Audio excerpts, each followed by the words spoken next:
Remember the good old days? You know, those days when life was really hard and we were in a lot of pain. And we didn't think we were going to make it. And we were really worried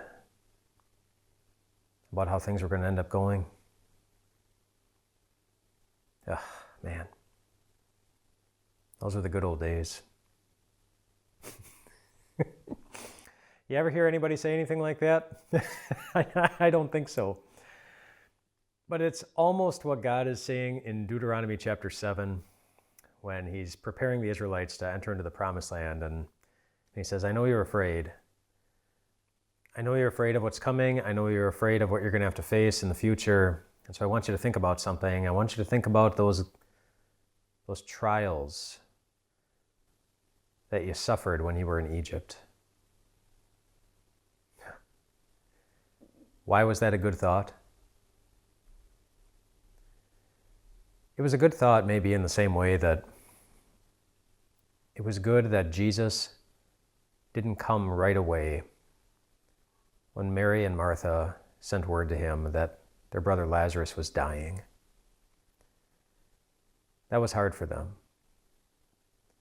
They were worried and scared, and they didn't want to be in that situation.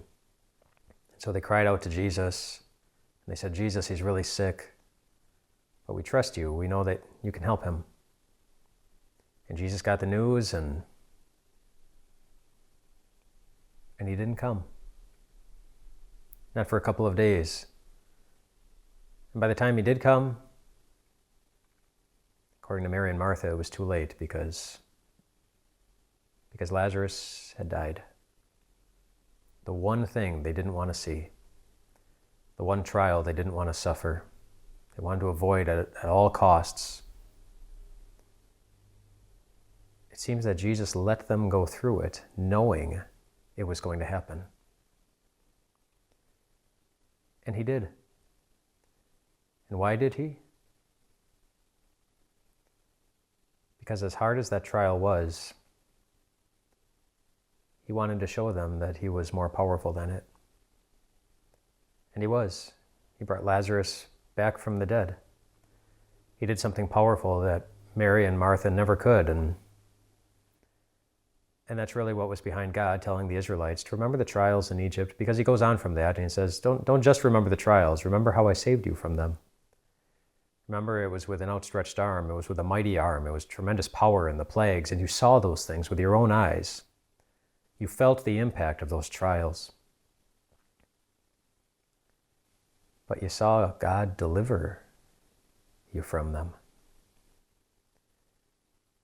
And you also feel the impact of very real trials in your life.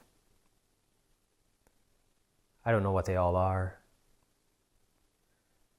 I don't know if it's something you're afraid of in the future, something painful that's happening in the present. I don't know if it's something that you see when you look out into the world, or if it's something that you see when you look in the mirror. Something that hurts. But when Mary and Martha went through their trial, Jesus did something. He might know. He walked up to the grave of Lazarus. He saw the very real impact that had on his friends. And he wept. He didn't just shed a tear. It broke his heart to see what death did to them. Even knowing he was going to overcome it, his heart went out to them. Just like his heart goes out to you.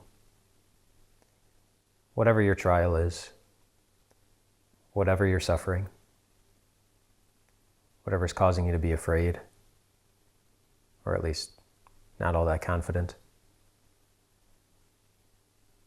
his heart goes out to you. It's why he went to the cross and suffered his own trial. It's why he shed his blood. It's why he came down and walked here among us in this very difficult world, so that you would know that you always have a friend ready to overcome whatever trial you happen to be facing. And He will. It's good to remember the trials,